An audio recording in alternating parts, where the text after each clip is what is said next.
Ini bisa dikatakan sindikat besar karena juga dari temuan KPK itu kan ada istilahnya praktek pemberian uang korupsi itu berjenjang. Mulai dari kepala imigrasi, kanwil, pejabat di lingkungan dirjen imigrasi ya. Artinya apa? Memang ini sebenarnya sangat sistematis. Paling tidak ada 3 yang kemudian dikerjain kalau bahasa kasar kita ya. Yang dikerjain di kasus ini adalah pertama orang asingnya sendiri. Yang kedua agensinya. Ketiga adalah perusahaannya. Berharap mereka membuka gitu bersuara itu kan kecil kemungkinan karena mereka takut jangan-jangan setelah bersuara mereka nggak bisa balik ke Indonesia. Setoran ratusan miliar ini mungkin nggak hanya yang ada di Jakarta Barat ya? Betul, jangan-jangan ada di tempat lain. Kemarin kan sempat disebut-sebut ada Bali gitu ya. Artinya di mana titik-titik banyak warga negara asing yang mungkin melakukan pelanggaran izin tinggal. Atau misalnya karena keperluan pekerjaan dia harus punya kitab atau kitas gitu ya. Kemudian ini potensi diperasnya sangat besar. Sepanjang hukumannya juga tidak maksimal, petugas-petugas di bawah juga pastinya akan menjadikan ini sebagai acuan.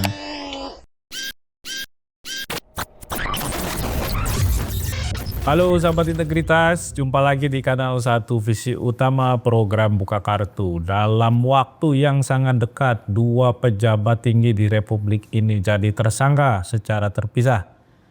Ada Kepala BGN atau mantan Kepala BGN yang ditangani oleh Kejaksaan Agung. Dan satu lagi adalah Wakil Menteri IMIPAS, Imigrasi dan Pemasyarakatan, Silmi Karim, yang kemudian menyerahkan diri ke KPK.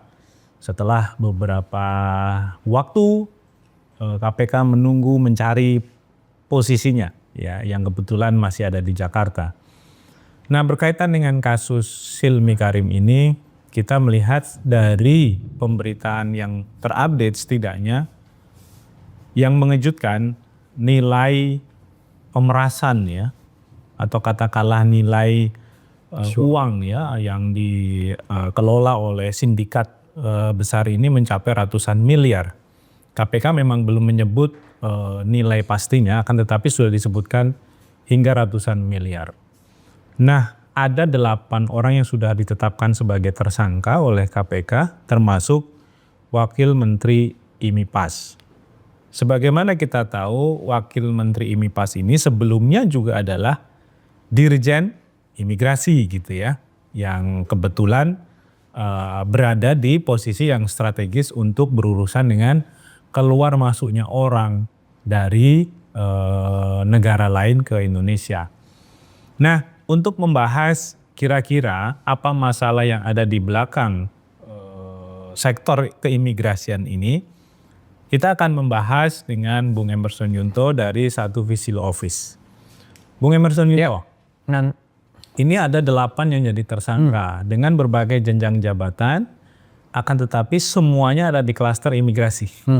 Tidak ada di kementerian lain ya, maksudnya nggak terhubung lah. Betul.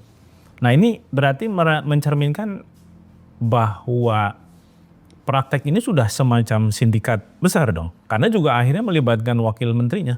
Ya, ini bisa dikatakan sindikat besar karena juga dari temuan KPK itu kan ada istilahnya praktek pemberian uang korupsi itu berjenjang, mulai dari kepala imigrasi, kanwil, kemudian ke pejabat di lingkungan dirjen imigrasi ya.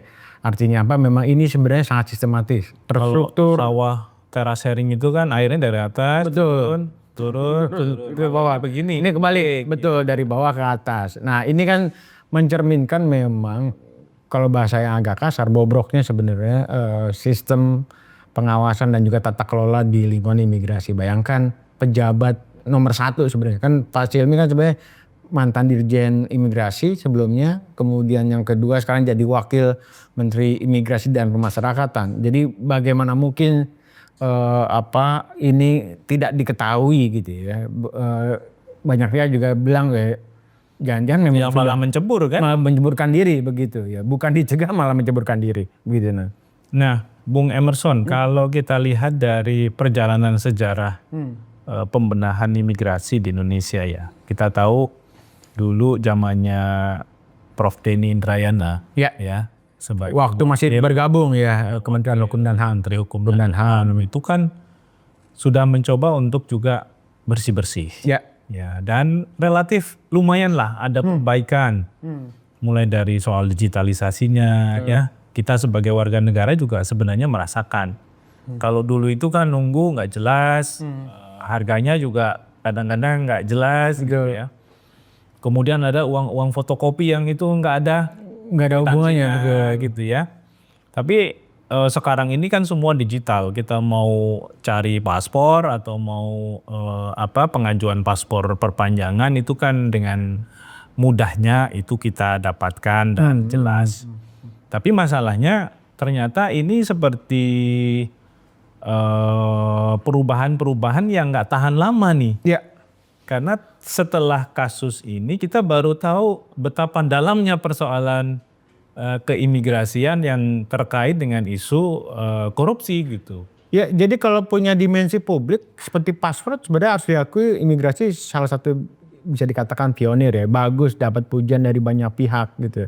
Masyarakat sangat terbantu, prosesnya sudah digitalisasi, cepat dan sebagainya. Tapi kita jangan lupa bahwa fungsi tugas dan kewenangan dia nggak hanya bicara soal paspor, tapi isu soal penerbitan izin-izin tinggal gitu ya buat misalnya tenaga kerja asing atau warga negara asing di Indonesia lewat kitas dan kitab gitu ya, kartu izin tinggal sementara, kartu izin tinggal nomor tetap gitu ya, permanen. Belum lagi misalnya bicara soal terkait dengan pemeriksaan di bandara gitu ya. Dan orang-orang yang sebenarnya visanya habis gitu. Bisa dan ini bukan kali pertama KPK nanganin kasus ini. Jadi mungkin kita ingat ada kasus sebelumnya di Malaysia waktu itu di 2017. Salah satu misalnya atas imigrasi juga kena di KBRI di Kuala Lumpur juga terkait dengan penerbitan paspor gitu ya, paspor untuk TKI di Indonesia di Malaysia. Belum lagi misalnya pernah juga ada kasus di 2019 kepala imigrasi, kantor imigrasi di NTB itu juga diproses oleh KPK. Belum lagi tangani oleh kejaksaan ya, ada kasus istilahnya fast track di Bandara Ngurah Rai, kemudian juga ada kasus yang lain misalnya soal pungli di keimigrasian di Bandara Soekarno-Hatta yang kemudian dikeluhkan oleh Dubes Cina waktu itu ya. Iya, tapi kan itu dari sisi nilai kan ketika kita ungkap beritanya atau cari beritanya kan nggak sefantastis yang betul yang sekarang. Nah ini kan ratusan miliar. Nah, KPK. Jadi ini yang kemudian bisa dikatakan celah gitu ya, celah yang karena ini kan tidak punya dimensi publik secara luas ya. Orang bikin paspor orang asing dan kemudian korbannya orang asing jadi paling tidak ada 3 yang kemudian dikerjain kalau bahasa kasar kita ya. Yang dikerjain di kasus ini adalah pertama orang asingnya sendiri, kemudian yang kedua agensinya, ketiga adalah perusahaannya. Dan berharap mereka membuka gitu bersuara itu kan kecil kemungkinan karena mereka takut jangan-jangan setelah bersuara mereka nggak bisa balik ke Indonesia atau tidak bisa misalnya bekerja di Indonesia. Urusan bisnisnya mungkin terganggu. Betul, itu yang kemudian menjadi latar belakang misalnya pemerintah Cina lewat Dubes Cina di Indonesia kemudian memprotes sebenarnya praktek ini kepada pemerintah Indonesia, walaupun itu katanya lebih ke proses pemeriksaan waktu itu. Jadi kan mau masuk gerbang Indonesia itu kan harus ada pemeriksaan dari imigrasi. Nah, mau dilolosin atau enggak ternyata itu yang kemudian jadi temuan ada praktek suap menyuap pemerasan di situ gitu. Nah, kalau kita balik lagi ke kasus yang ratusan miliar di mana mungkin kalau kita duga ya korbannya itu memang warga asing ya. Warga negara asing ya. Apakah ini ada kaitannya dengan kampanye antek asing sebenarnya? Nah, itu yang juga belum tahu juga. Tidak perlu dibantu gitu ya. Ya jangan. Saya nggak tahu ya, harusnya kan kalau isu antek asing sangat debatable. Satu sisi dia bilang antek asing, tapi sisi yang lain pemerintah kita selalu menguji negara-negara asing. Nah, Bung Eson, satu lagi yang juga menjadi concern kita kan kalau kita lihat peta posisinya Hilmi Karim di jabatan sebelum sebagai Dirjen Imigrasi ya. Kan Silmi ini juga pernah menjabat sebagai salah satu direktur di BUMN besar ya. Krakatau Steel tidak salah, dan itu kan letaknya di Cilegon, Banten. Nah, sementara keluhan-keluhan yang disampaikan oleh pemerintah Cina ke pemerintah Indonesia itu kan juga terhubung dengan masalah-masalah warga mereka yang akan masuk ke Indonesia di Soekarno-Hatta. Ya. Gitu ya. Sementara OTT yang dilakukan KPK kemarin itu di kantor imigrasi Jakarta Barat gitu. Kok jadi seakan-akan ini seperti terhubung gitu ya. Mengingat posisi Soekarno-Hatta itu juga adalah posisi yang paling dekat ya dengan kantor keimigrasian Jakarta Barat. Tapi kita juga tahu Soekarno-Hatta itu di bawah administrasinya pemerintahan Provinsi Banten gitu ya. Ini seakan-akan kayak ada hubungan dan nyambung gitu ya dengan skema sindikasi pemerasan katakanlah seperti itu atau suap, karena kita juga tidak tahu atau belum tahu apakah pasal yang akan diterapkan itu pasal pemerasan atau gratifikasi gitu ya. Setidaknya kalau KPK sendiri kan sempat menyebut ini bagian dari gratifikasi lah ya yang diterima oleh banyak pejabat itu. Dan dalam konteks itu berarti ini sudah cukup established dong organisasi kejahatannya gitu ya. Mengingat nilai yang dikeruk itu kan sudah bisa mencapai ratusan miliar. Betapa kalau kita hitung orang per orang, jadi satu orang itu bayar berapa dong? Atau berapa jumlah korbannya akhirnya gitu. Kalau nilainya sampai ratusan miliar. Kan nggak mungkin satu orang bayar 2 miliar kan? Iya. Untuk ngurusin yang seperti ini, kecuali sebenarnya diketahui dia melanggar hukum. Misalnya pelanggaran hukumnya serius di Indonesia, dia warga negara asing dan punya urusan untuk misalnya menyelesaikan visa atau perizinan-perizinan lain yang terhubung dengan kewenangannya imigrasi. Nah itu mungkin saja permintaannya atau requestnya akan bisa lebih semena-mena gitu ya. Tapi kalau bayangan kita yang simpel kan, maksud satu orang untuk ngurus kitas atau kitab itu tinggi sekali, berarti jumlah orangnya banyak dong. Ya, kalau dilihat dari jumlah tenaga kerja yang asing yang bekerja di Indonesia kan pasti jumlahnya cukup signifikan ya, mungkin puluhan ribu ya, puluhan atau ratusan ribu jumlahnya. Bayangkan kalau urusan ini tanda kutip ya, yang beberapa orang bilang yang normal itu sebenarnya jarang banget gitu, karena seringkali ketika proses pengurusan itu selalu ada yang bilang dicari-cari kesalahannya agar misalnya pihak-pihak misalnya WNI, agensi atau perusahaan itu melakukan pembayaran gitu kepada petugas. Mereka sendiri sebagai orang asing juga menggunakan jasa agensi. Kadang agensi atau bisa sendiri agensi atau misalnya perusahaan yang misalnya merekrut tenaga kerja asing itu.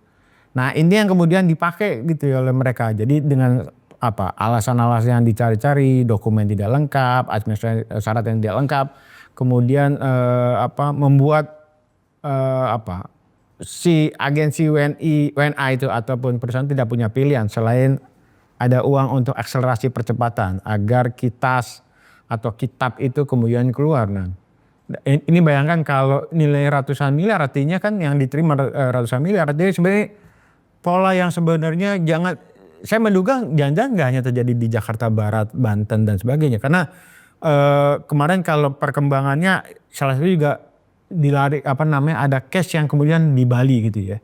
Jadi tidak hanya di Jakarta kejadian, tapi juga di beberapa tempat. Setoran ratusan miliar ini mungkin nggak hanya yang ada di Jakarta Barat ya? Betul, jangan-jangan ada di tempat lain. Kemarin kan sempat disebut-sebut ada Bali gitu ya. Artinya di mana titik-titik banyak warga negara asing yang mungkin melakukan pelanggaran izin tinggal. Atau misalnya karena keperluan pekerjaan dia harus punya kitab atau kitas gitu ya. Kemudian ini potensi diperasnya sangat besar gitu. Nah. Ya, berarti kalau konteksnya perizinan biasanya ya kalau nggak suap diperas. Diperas, pilihannya nggak ada, cuma ada 2 itu aja. Ayolah itu. Nah Bung Eson, sekarang kita coba bayangkan konsekuensinya dari praktek culas ini ya. Ya. Mengingat ini bagian dari isu keamanan juga kan. Betul. Di dalam negeri. Bayangkan orang asing itu dengan mudahnya keluar masuk ke Indonesia hanya karena dia menyuap atau membayar secara ilegal kepada petugas imigrasi. Bagaimana kalau pelakunya atau orangnya adalah pelaku sindikat narkoba, pelaku sindikat kejahatan serius yang sebenarnya dicari oleh misalnya Interpol atau negara lain. Dan itu kan juga membahayakan kondisi dalam negeri sendiri dong. Betul. Nah, ada aspek yang kemudian harus dilihat secara lebih cermat, isu soal perdagangan orang atau penyelundupan orang gitu ya. Jadi kan dengan fenomena korupsi atau misalnya oknum petugas imigrasi yang sangat mudah suap, ini kan memungkinkan lolosnya praktek-praktek perdagangan orang gitu ya. Kemudian penyelundupan orang, jadi WNA ilegal bisa masuk di Indonesia. Kita mungkin masih ingat ada beberapa kasus koruptor yang kabur ke luar negeri kemudian bisa kembali ke negara ini dengan sangat mudah. Itu kan juga mungkin Joko S. Chandra kemudian walaupun juga berganti kewarganegaraan itu kan bukan tidak mungkin karena memang ada peran oknum imigrasi di situ. Jadi mereka lolos. Jadi dulu kan cepat ada kasus yang coba saya ikuti di kasus-kasus korupsi, mereka melarikan diri ke luar negeri karena bantuan petugas imigrasi salah satunya. Nah ini yang kemudian terjadi lagi gitu ya. Kalau dulu bahkan WNI Indonesia, warga negara Indonesia yang pulang dari bekerja di luar negeri kemudian tiba di Bandara Soekarno-Hatta kemudian juga diperas oleh petugas imigrasi. Ada sidak yang dilakukan oleh KPK kemudian itu mengurangi intensitasnya ya. Sekarang korbannya bukan WNI tapi korbannya paling banyak adalah warga negara asing. Dan itu jelas bikin malu negara ini kan. Jadi gerbang masuk kita itu dicederai dengan oleh-oleh oknum. Artinya mudah sekali berarti membobol Indonesia itu. Iya sangat mudah gitu ya. Jadi case-case ini kan kita bisa lihat nih. Jadi ada kasus misalnya bagaimana mungkin seorang yang masuk kategori misalnya red notice ya. Di luar negeri kan kemudian tiba-tiba ditangkap di Indonesia. Itu kan artinya ada bobol atau misalnya tidak kecermatan atau tidak maksimalkan atau bahkan dari Interpol atau bahkan mungkin mereka melakukan praktek suap gitu agar bisa lolos ke Indonesia. Kan nggak mungkin dia operasi muka kan? Ya betul. Ini sekali lagi ini yang terjadi. Nah sayangnya fungsi pengawasan di internal juga nggak berjalan. Kita masih ingat di kasus pungli di Bandara Soekarno-Hatta yang dikeluarkan Dubes Cina yang dilakukan hanya mencopot mereka, tidak memberikan proses hukum lebih dalam terhadap belasan atau puluhan. Memperbaiki sistemnya itu nggak kelihatan. Jadi ada beberapa yang kemudian juga jadi temuan KPK maupun juga Ombudsman terkait dengan kerja-kerja Dirjen Imigrasi ini. Nah, jadi ini misalnya isu soal ketidakjelasan soal prosedur di kitas maupun kitab, kemudian tidak kejelasan soal durasi waktunya. Itu kan kemudian memberikan peluang bagi mereka untuk patgul lipat atau misalnya kong kali kong dengan petugas. Bayangkan Bung Eson kalau mereka menyelundupkan uang hasil kejahatan. Iya. Ya. Kan kalau di Indonesia nggak boleh kan membawa uang cash keluar dengan nilai berapa gitu ya. Atau bahkan logam mulia atau emas atau berlian ya aset-aset yang sebenarnya itu terhubung dengan kejahatan. Kalau mereka kemudian membawa misalnya logam mulia yang nilainya itu juga puluhan miliar, tentu membayar miliarnya juga nggak masalah gitu sepanjang bisa lolos kan. Daripada kemudian harus berbelit-belit atau bahkan tidak boleh gitu. Nah ini yang kemudian menjadi masalah yang justru paling mendasar ya. Korupsinya sendiri adalah masalah yang terjadi di berbagai tempat. Tapi kalau sudah bicara korupsi di imigrasi, kan konsekuensinya akan lebih luas gitu. Karena ini menyangkut soal kedaulatan, menyangkut soal keamanan dalam negeri, penanganan masalah-masalah pelanggaran internasional, pidana-pidana untuk kasus-kasus yang serius dan lintas negara seperti itu. Kira-kira hukuman yang pas ini apa ini ke mereka yang melakukan ini? Karena tadi takarannya harus dibedakan dong dengan yang misalnya kasus pengadaan barang dan jasa gitu ya. Meskipun kita tidak sedang mengatakan yang ini ditoleransi, yang ini enggak gitu. Ya. Kalau kasus ini kan sebenarnya nggak hanya bikin malu pemerintah, kita di dalam negeri tapi juga di luar negeri. Ya karena wajah kita tuh. Wajah kita di luar negeri kan imigrasi ya sebenarnya. Nah ketika kasus ini dicoreng oleh oknum petugas imigrasi bahkan juga pejabat imigrasi, harusnya sanksinya sangat keras gitu ya. Jadi hukumannya harusnya jauh lebih maksimal. Misalnya 20 tahun ya 20 tahun penjara. Nah, karena kalau hukumannya Tapi ringan. jangan kasih remisi dong. Iya, dan juga jangan dikasih remisi, harusnya begitu ya.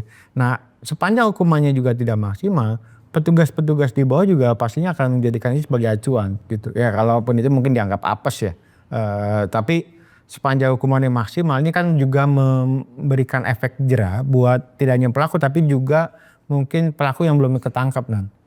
Nah ini yang kita butuhkan sebenarnya di luar konteks soal perlu ada pembenahan secara radikal ya di imigrasi, perbaikan tentang tata kelola, perbaikan soal mengidentifikasikan titik-titik rawan korupsinya juga harus ditutup gitu. Tapi sepertinya berat ya melakukan itu ya konteks Indonesia ya. Karena hampir tidak ada yang merasa itu penting dilakukan gitu. Contohnya ya kasus ini gitu, kok bisa selevel kepala BGN, selevel menteri atau wakil menteri. Ini pas, bahkan sebelumnya kan juga ada tuh wakil menteri tenaga kerja juga yang kena gitu. Ini karena memang salah pilih semua atau bagaimana? Bisa jadi salah pilih ya, salah pilih kemudian tidak melihat rekam jejak secara utuh. Tidak ada juga mungkin evaluasi secara menyeluruh. Dan bisa dikatakan sistem pengawasan internalnya bobrok begitu. Jadi kan kalau sistem pengawasan internal jalan, alarmnya berjalan gitu ya, alarmnya bunyi gitu ya. Kemudian segera dilakukan pembenahan. Nah masalahnya di imigrasi itu kan pelakunya mulai dari tingkat bawah sampai pejabat di imigrasi. Jadi alarmnya, fungsi misalnya WBS di imigrasi nggak berjalan. Jadi ini persoalan yang sangat serius. Persoalan yang keduanya adalah apakah Prabowo mau melakukan proses pembenahan ini. Sampai sekarang belum ada berita misalnya respon dari Pak Prabowo terkait Kan dengan. sudah ada pemerintah prihatin. Ya prihatin, sedih itu kan bukan kita yang butuhkan. Jadi atau bahkan sekedar mengganti pejabat tapi tidak melakukan proses pembenahan ini menurutku omong kosong. Padahal pidatonya kan soal pemberantasan membara. Betul, ada radar ya. Radar. Saya nggak tahu nih. Jangan-jangan radarnya bekerja. Jangan-jangan ini hasil radar Radar Prabowo bisa jadi. Kampanye kan. Bisa jadi. Nah ini yang PR ya. PR buat Prabowo. Jangan sekedar omon-omon. Ya ketika ada kasus ini melibatkan petinggi, melibatkan wakil menteri gitu ya, atau bahkan sampai menteri nantinya, prosesnya harus juga sistematis. Jadi tidak sekedar kayak pemadam kebakaran cukup ganti orang, tapi sistemnya masih sistem yang sama. Oke Bung Eson, lagi-lagi kita membahas soal korupsi. Tidak ada habisnya Pak Tuan. Habisnya dan tentu tidak boleh bosan juga. Ya. Karena ini menyangkut soal nasib masa depan bangsa ini. Anak cucu kita ya. Anak cucu para sahabat integritas yang tentu berharap Indonesia akan menjadi lebih baik sehingga ini juga menjamin kehidupan mereka menjadi lebih baik. Kita ketemu lagi di lain waktu, sampai jumpa.